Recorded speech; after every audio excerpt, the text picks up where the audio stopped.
Salam saudaraku yang terkasih di dalam Tuhan Yesus Kristus. Salam jumpa kembali dengan sumber artikel media rohani Parakletos. Untuk pembacaan artikel rohani pada pagi hari ini dengan judul Merevolusi Diri.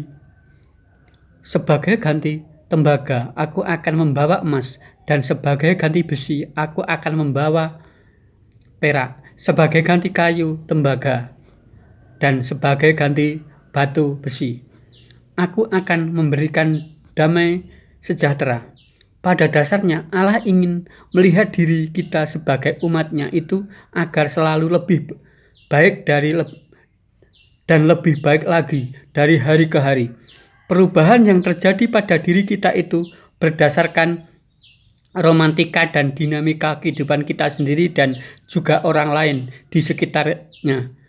Dengan kata lain, perubahan pada diri kita seiring dengan bertambahnya usia, dari bayi menjadi anak-anak, dari anak-anak menjadi remaja, dari remaja menjadi dewasa, dan menjadi tua.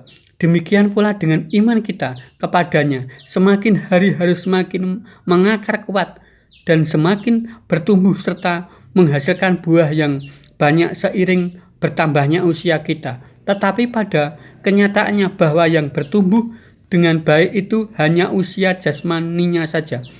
Tetapi hikmat dan kebijaksanaan serta imannya kepada Allah tidak bertumbuh, akan tetapi tetap menjadi bayi rohani atau anak-anak rohani. Hal inilah yang sangat dibenci oleh Dia.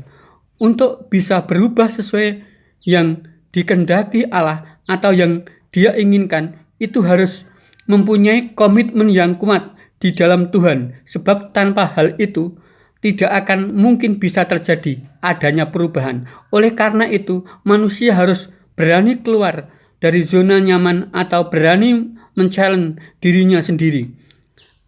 Kalau kita mencermati ayat firman Tuhan di atas, kata sebagai ganti menjadi kata kunci atau kalimat yang sangat penting untuk memahami maksud dan tujuan kata tersebut.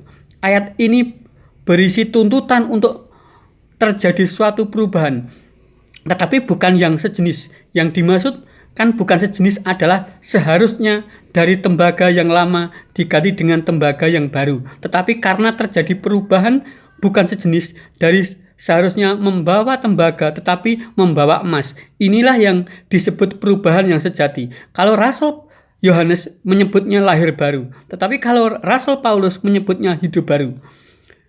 Perubahan dari kehidupan lama yang penuh dengan dosa berubah menjadi hidup yang penuh dengan kebenaran dan kebaikan. Intinya, seharusnya membawa tembaga lalu membawa emas. Seharusnya membawa besi tetapi pada akhirnya membawa perak.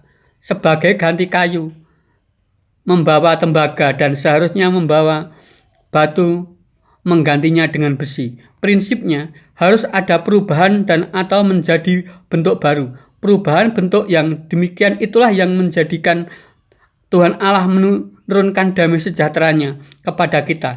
Dan damai sejahtera yang Dia berikan itu kekal, bukan jangka pendek atau sesaat saja.